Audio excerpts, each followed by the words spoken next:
नमस्कार, आदाब, सत श्री अकाल। आप देख रहे हैं एमको न्यूज़ हिंदी। मेरे साथ में कैमरामैन इरफान के संग में मोहम्मद शब्बीर। अभी मैं आया हूँ पाक सकस में और आज मैं उन दो शख्सियत से बात करना चाहता हूँ। मैं उनसे कुछ बातें पे रोशनी डालना चाहता हूँ जिनको किसी भी तारुफ की ज़रूरत नहीं है। एक इंसान जो है जो बेबाक जाने जाते हैं अपने बेबाकी के लिए, और एक इंसान जो सुप्रीम कोर्ट और हाई कोर्ट के एक एडवोकेट है शेख नफरुल इस्लाम साहब, दोनों मेरे संग में मौजूद हैं। मैं दोनों शख्सियत से कुछ बात करूँगा आज ही के मुद्दे पर, जो आज हिंदुस्तान में कोरोना सियासत के अलावा जो है मेन मुद्दा जो लोगों के जहन में नहीं है। तो उस कोरोना के मामले में मैं कुछ मोहित भैया से कुछ सवाल करना चाहता हूँ। मोहित भैया, सबसे पहले इंट्रोडक्शन करता हूँ मैं कि आप कलकत्ते में कैसा फील कर रहे हैं? देखिए, कलकत्ता में बहुत अच्छा फील कर रहे हैं जी। बहुत अच्छी जगह है और देश के अंदर ऐसी ही जगह होनी चाहिए जहां लोग एक साथ रहें, एकजुट एक साथ होकर रहें।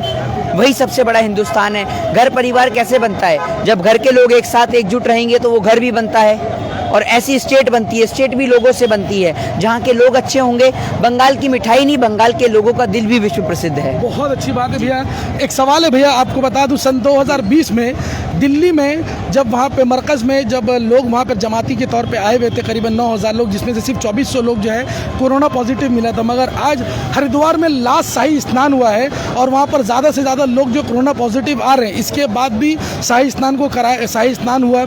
लोगों का ये कहना है कि कहीं ना कहीं दिल्ली में मरकज़ के तौर पर के जो है कोरोना फैला था। मगर इस साल जो सेकेंड फेज़ का जो इलेक्शन है, क्या लगता है सेकेंड फेज़ में जो कोरोना आया है, तो क्या लगता है कि ये इसका मेन मुद्दा या रीज़न कौन है सेकेंड फेज़ जो इतना भरपूर चला है? क्या लगता है? देखिए, आपने तो शाही स्नान की बात करी।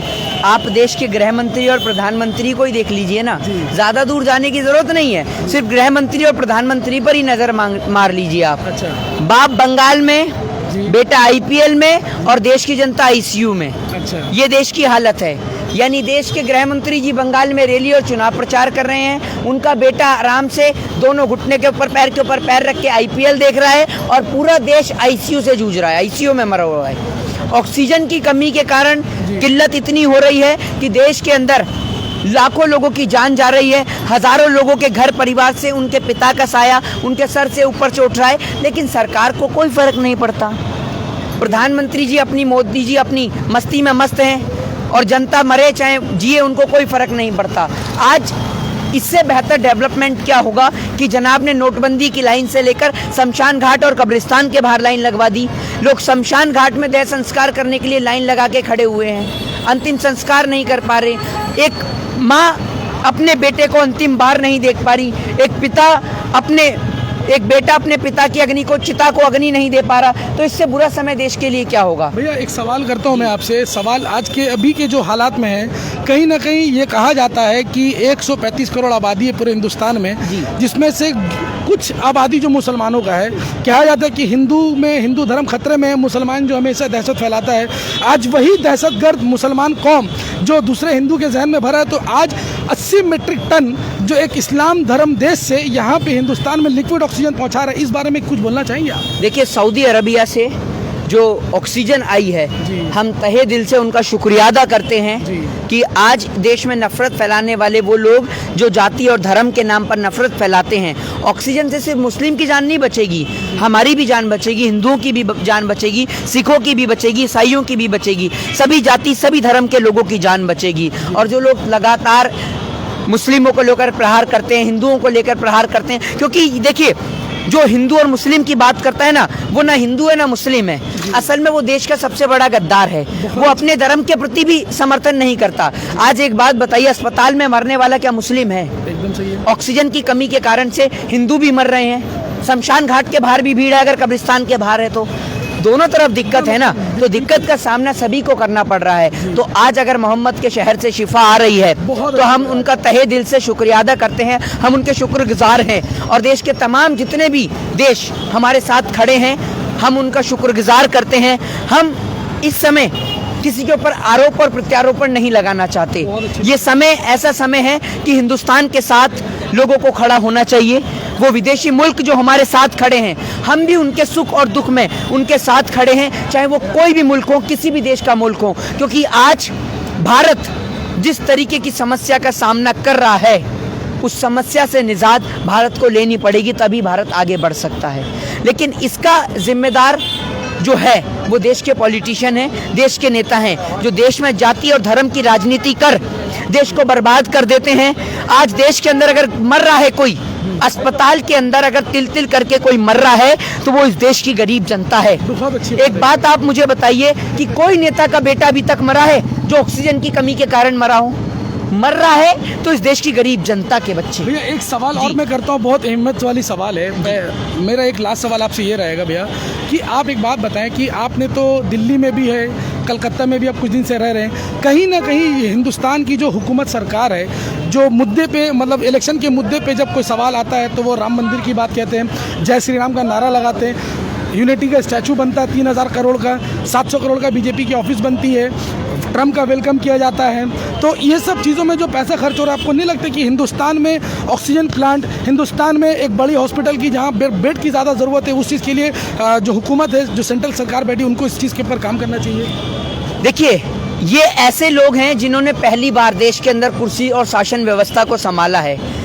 10 लाख के सूट की जगह अगर 10 लाख रुपए की ऑक्सीजन की व्यवस्था करा दी होती तो कम से कम 10,000 नहीं तो कम से कम 10 परिवार के लोगों की तो जान बचती। बहुत अच्छी बात है भैया। 3000 करोड़ की स्टैचू ऑफ लिबर्टी से बढ़िया अगर आपने 3000 करोड़ का आपने अस्पताल बनाया होता तो पूरे विश्व में देखने लायक अस्पताल होता। सरदार पटेल क्या कहते थे? सरदार पटेल का सपना था कि देश के अंदर स्वदेशी चीजों को अपनाया जाए। एक कहावत है कि तेरे मरने के बाद भी, कहते हैं ना कि तेरे मरने के बाद भी तेरी कब्र पे आके बाथरूम करूंगा, टॉयलेट करूंगा, तो वही हालत इन्होंने सरदार पटेल की करी। सरदार पटेल को जीते जी तो क्या, उन्हें मरने के बाद भी चैन से उनकी मूर्ति नहीं बनाई। वो 3000 करोड़ की जो स्टैचू इन्होंने बनाया है उसमें रॉ मटेरियल कहाँ से आया? वो चाइना का रॉ मटेरियल है, जबकि सरदार पटेल का सपना स्वदेशी का था।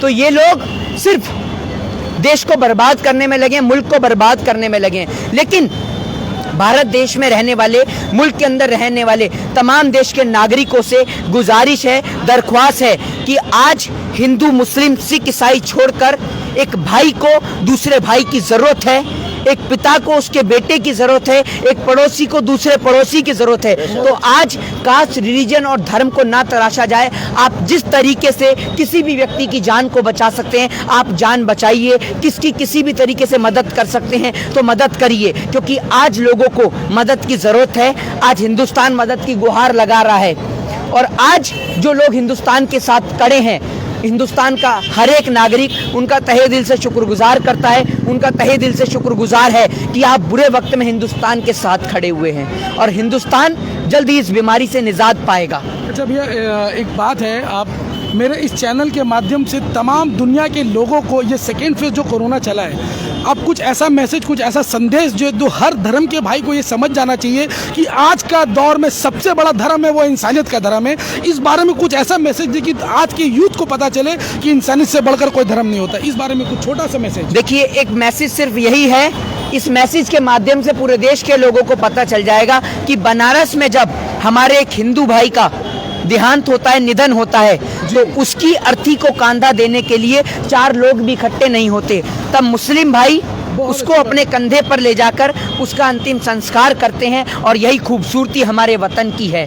तो आप लोग ये समझिए कि इससे बुरा वक्त क्या होगा कि आज 4 लोगों को इकट्ठा करने के लिए लोगों को पैसा देना पड़ रहा है, लोग इकट्ठे नहीं हो रहे। तो हमारे देश के अंदर आज मुस्लिम भाई शमशान घाट में भी जा रहे हैं और हिंदू भाई कब्रिस्तान में भी जा रहे हैं और ये नहीं देख रहे कि मरने वाला कौन है या उस दवा से किसका इलाज होगा। तो लोग इंसानियत के नाते, मानवता के नाते एक दूसरे की मदद कर रहे हैं और सभी लोगों का फर्ज है इंसानियत के नाते, मानवता के नाते हर धर्म, हर जाति के व्यक्ति की मदद करें और इंसानियत को सर्वोपरि लाएं, तभी भारत इस महामारी से निजात पाएगा। जय हिंद, जय भारत, वंदे मातरम। बहुत अच्छी बात। देखिए, आपने मोहित शर्मा भैया ने एक इतनी अच्छी बात मैसेज पहुंचाई है।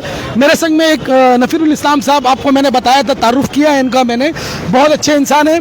जबकि वो एडवोकेट है तो मैंने एडवोकेट के तौर पे मैं उनसे एक सवाल करता हूं जो अभी बहुत ज़्यादा हाईलाइट हो रहा है। भैया सर, आप जानते होंगे कि मद्रास हाई कोर्ट के संजीव बनर्जी बेंच ने इलेक्शन कमीशन के ऊपर में एक जो एलिगेशन लगाया है, जो उनके ऊपर में एफआईआर लॉन्च किया गया है, जो उनके ऊपर में केस की गई है कि उनके ऊपर मर्डर का भी केस लगाना चाहिए। तो इस बारे में कुछ रोशनी डालना चाहेंगे, हमारे आवाम को, हमारे व्यूअर्स को कुछ बताना चाहेंगे इस बारे में? सबसे पहले तो मैं आप लोगों को बहुत शुक्रिया कहना चाहूँगा कि आप लोग रोज़ कहीं ना कहीं देश में क्या हो रहा है, किस तरीके से हो रहा है और उसे कैसे निजात पाया जाए, उसके लिए आप लोगों ने जो मुहिम छेड़ा और यहाँ मोहित है, मोहित के बारे में मैं 2 शब्द कहना चाहूँगा कि जैसे सब जानते हैं कि मैदान के दुनिया में जब सेंचुरी लगता है तो रोहित है, और बेबाकी की पहचान अगर है हिंदुस्तान में तो वो मोहित है।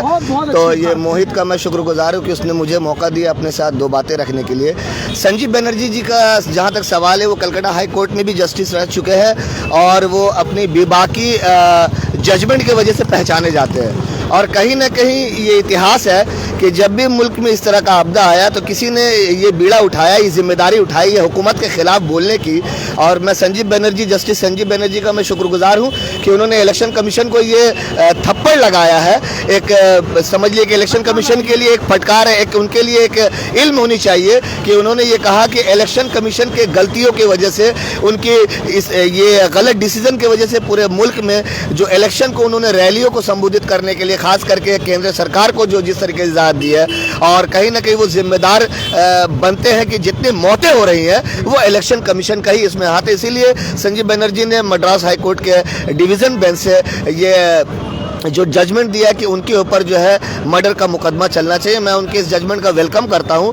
और सबसे बड़ी बात है कि जो हालात मुल्क में है, मैंने आपसे पहले भी कहा था कि ना शमशान में जगह है, ना कब्रिस्तान में जगह है, और ऐसी सियासत की लहर चली है कि अब ना हिंदुस्तान में जगह है। तो जो मौजूदा हालात है हमारे मुल्क का, आप देख सकते हैं। अभी मोहित भाई भी बता रहे थे कि मोहम्मद के शहर से शिफा आई है। हम किस्मत वाले हैं जो 80 मेट्रिक टन लिक्विड ऑक्सीजन हमारे देश में ऑलरेडी पहुंच चुका है। ये सबसे बड़ी कामयाबी की बात है। अमेरिका से जो बिडेन भी वहाँ ऑल्टरनेटिव वे से मदद करने के लिए तैयार है। हाल ही में पाकिस्तान के बहुत प्रसिद्ध क्रिकेटर शोएब अख्तर, जिन्हें बहुत क्रिटिसिज्म की दुनिया में जाना गया, उन्होंने भी अपील किया है कि हमारा मुल्क भी आपको इस सिचुएशन से निकालने में मदद करना चाहता है। लेकिन कहीं ना कहीं आप देखिए 80 मीट्रिक टन ऑक्सीजन जो है, क्या आपको लगता है कि इस मुल्क में जहाँ 65% मेजोरिटी है हमारे हिंदू भाइयों की, 35% में माइनॉरिटी में मुसलमान आते हैं, सिख आते हैं, ईसाई आते हैं, तो क्या ये ऑक्सीजन सिर्फ हमारे हिंदू भाई को लगेगा या सिर्फ मुसलमान भाई? ये समझना होगा आज की सियासत को। ये ऑक्सीजन पता नहीं किस अमीर को, किस गरीब को इस्तेमाल है और किसे ऊपर वाला जो शफा दे दे। तो मैं इन तमाम मुल्कों का शुक्रगुजार हूँ, खास करके हम जिसकी उम्मत है उनका शुक्रिया तो हर सजदे में हमें करना चाहिए, गिड़गिड़ाना चाहिए, रोना चाहिए। और जहाँ तक ये कुंभ मेला का सवाल है हरिद्वार में, जो मैं तो सरकार को ये डायरेक्ट चुनौती दे रहा हूँ कि अब सरकार सिर्फ मुसलमानों के साथ तो जो खेला खेल रही थी, अब वो इस मुल्क के मेजॉरिटी तबके के साथ खेल रही है और उन्हें भी मारने की कोशिश कर रही है, क्योंकि वो लोग भी जानते हैं कि मौत जिससे आ जाए उसे दोबारा जिंदगी नहीं मिल सकती है। और जिसके पास जिंदगी है, जब तक वो जी रहा है दुनिया में, वो जब तक आँख खुला है वो सब कुछ हरा दिख रहा है, लेकिन आँख बंद हो जाने के बाद उसे सिर्फ अंधेरा दिखता है। तो ये समझना होगा सरकार को। आप देखिए, जब मोहित बता रहा था बहुत अच्छा, मैं इसका बहुत बड़ा फैन हूँ, मैं इसका शुक्रिया अदा करता हूँ। जैसा अमित शाह का बेटा जो बीसीसीआई का सेक्रेटरी है, एसी के कमरे में बैठ के आईपीएल का डंडा हिला रहा है, बहुत बड़ी बात है, इसे समझना होगा। कौन कहेगा? हम ना कहेंगे, ये ना कहेगा तो कौन कहेगा? और जो सच बोलते हैं उन्हें जेल में डाल दिया जाता है ना मोहित। यही हो रहा है हमारे देश में। आप देखिए उत्तर प्रदेश में योगी आदित्यनाथ ने मतलब बेबुनियादी तौर से बयान दे दिया कि ऑक्सीजन को लेकर अगर कोई अफवाह फैलाएगा तो उसे एनएसए और यूएपीए के एक्ट में वो होता कौन है ये ऑर्डर पास करने वाला? उसे इंसानियत नाम का, इंसानियत वर्ड का मायने, शब्द, मीनिंग तक नहीं मालूम है कि उत्तर प्रदेश में रोजाना लोग मर रहे हैं। हिंदू मुसलमान को मदद कर रहा है, मुसलमान हिंदू को मदद कर रहा है। ये हमारे वतन की खूबसूरती है, ये हमारी वतन की पहचान है। यूएपीए की जो भाई ने बात करी, ये तो उन्होंने इसलिए लगा दी कि एक माँ अगर उसका बेटा मर रहा है तो अब आंख से आंसू भी नहीं टपका सकती, अंतिम बार अपने बेटे के लिए आस आरजू भी नहीं लगा सकती कि अगर मेरे बेटे को दवाई की जरूरत है तो उसे दवा मिल जाए, मेरे बेटे को ऑक्सीजन की जरूरत है तो ऑक्सीजन मिल जाए। क्योंकि वो माँ जो एक बेटे को बिस्तर पे मरते देख रही है तो दूसरे बेटे को जेल जाते हुए हरगिज नहीं देखेगी। तो ये तो इन्होंने जबरदस्ती का एक एक्ट ला दिया कि आप अफवाह फैलाएंगे, क्योंकि गरीब आदमी की इस देश में कोई सुनने वाला नहीं है। और लॉकडाउन किसके लिए लग रहा है और कौन लगा रहा है? लॉकडाउन वो लगा रहे हैं जिनके पास 1 साल का नहीं 10 साल का राशन भरा हुआ है, और लग उनके लिए रहा है जिनके पास एक वक्त की रोटी का अता पता नहीं है। लॉकडाउन में मरेगा तो इस देश की गरीब जनता मरेगी और कोई नहीं मरेगा। बाकी इस देश के अंदर ना कभी नेता का बेटा मरा था और ना कभी मरेगा। जय हिंद, जय भारत, बात वंदे मातरम। बोलकर मैं अपनी बातों को ख़त्म करना चाहूँगा। मुझे वो बहुत पुराना शेर याद आता है कि शहीदों के मज़ारों पर लगेंगे हर बरस मेले, वतन पे मरने वालों का यही बाकी निशा होगा। जय हिंद, जय भारत। एक सवाल है, मैं आपसे बात खत्म करना चाहूँगा एक सवाल के तौर पे। जब अमेरिका ये बात जो अमेरिका मदद करने वाली बात आई थी उस वक्त अमेरिका नहीं कर पा रहा था, अब सामने से बढ़कर जो वो मदद करने आ रही, तो क्या हिंदुस्तान की वो गिरती हालत को देख करके करने के लिए आ रहे हैं या फिर जो ऑक्सीजन की कमी इसलिए आ रहे हैं? देखिए, ये तो अमेरिका एक सुपर नेचुरल पावर देश है और विश्व का बहुत प्रसिद्ध मुल्क है, लेकिन कहीं ना कहीं अमेरिका को भी ये एहसास है कि भारत से जो कारोबार, जो बिज़नेस और जो एजुकेशन जो जुड़े हुए हैं, उन्हें कहीं ना कहीं किसी तरह का घाटा भी नज़र आ रहा है। तो वो खुद आगे बढ़ के भारत का मदद करना, इसलिए हमारे देश का इसलिए मदद करना चाहता है क्योंकि मदद करने से, देखिए क्या है ना, किसी का दुख अगर है ना तो उसको बांट लीजिए। दुख बांटने से कम होता है, वो दुख कम करना चाहता है। लेकिन हमारे देश में जो राजनीति है वो इस ऑक्सीजन को भी लेकर राजनीति कर रही है। देखिए, ऐसा है कि अमेरिका के अंदर इंडिया के बहुत सारी पॉपुलेशन के लोग वहाँ पर रहते हैं, भारत के मूल नागरिक वहाँ पर रहते हैं अमेरिका के अंदर। और आप इसरो हो, चाहे तमाम तरीके की बड़ी बड़ी वैज्ञानिक संस्था हो, उसके अंदर अगर कोई है तो वो भारत देश के लोग हैं। इस बात में कोई दोहराई नहीं कि भारत देश के अंदर टैलेंट की कोई कमी नहीं है। वो टैलेंट बिखर जाता है तो सिर्फ इस कारण से कि गृह मंत्री के बच्चे बीसीसीआई में सचिव बनते हैं और देश की गरीब जनता के बच्चों से कहा जाता है चाय बेकिए, पकौड़े तलिए और चौकीदारी करिए। अमेरिका अगर मदद कर रहा है तो वो इसलिए कर रहा है क्योंकि हिंदुस्तान एक सुपर पावर टेक्नोलॉजी है। हिंदुस्तान के अंदर इतनी टेक्नोलॉजी है कि जितने में एक मंगलयान नहीं पहुंचता, जितने में एक हॉलीवुड की मूवी नहीं बनती, हम मंगलयान तक पहुंचा देते हैं, चंद तक। तो ये हमारे देश की खूबसूरती है, ये टैलेंट है हमारे देश के अंदर। बहुत अच्छी बात है भैया। आप देख सकते हैं नाजरीन, मैं हमारे जो एडवोकेट है नफरुल इंसान साहब, मैं उनसे एक मैसेज देने के लिए कहूँगा। अभी की मौजूदा हालात पर एक छोटा सा मैसेज तमाम धर्मों के भाइयों के लिए, तमाम धर्मों के लिए एक छोटा सा मैसेज दीजिए जिससे लोगों को पता चले कि सबसे बड़ा धर्म इंसानियत का है। छोटा सा मैसेज।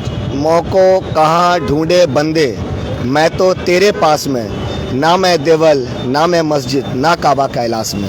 मैं देशवासियों से एक ही बात कहना चाहूँगा और पूरे विश्ववासियों से कि अभी एक ऐसा वक्त चल रहा है, चाहे वो अमीर हो, गरीब हो, चाहे वो हिंदू हो, मुसलमान हो, एक दूसरा का साथ दे, उनकी ज़रूरत को पूरा करे, बाल बच्चों का ख्याल रखे, पड़ोसियों के भी बच्चों का ख्याल रखे, मोहल्ले के भी बच्चों का ख्याल रखे, उन्हें खुले चेहरे के साथ बाहर ना भेजे, मास्क का प्रयोग करें, सैनिटाइज़र का प्रयोग करें। वैक्सीन का क्या पता कब वैक्सीन फिर हमारे देश से गुम हो जाए, ओझल हो जाए, तो जल्द से जल्द वैक्सीन भी दिलाने की कोशिश करें। क्योंकि जिस तरीके से केंद्रीय हुकूमत जो है लोगों के साथ खिलवाड़ कर रही है, मुझे नहीं लगता कि हुकूमत से कोई उम्मीद है हमें। अब एक दूसरे की मदद करके अब अपने देश को बचा सकते हैं। हमारे देश की जो टैलेंट है उसे बचाना बहुत ज़रूरी है। अगर ये टैलेंट बच गई तो क्या पता कि आज अमेरिका भेज रहा है, हम अमेरिका को ऑक्सीजन फिर से भेजा करेंगे। बहुत अच्छी बात है।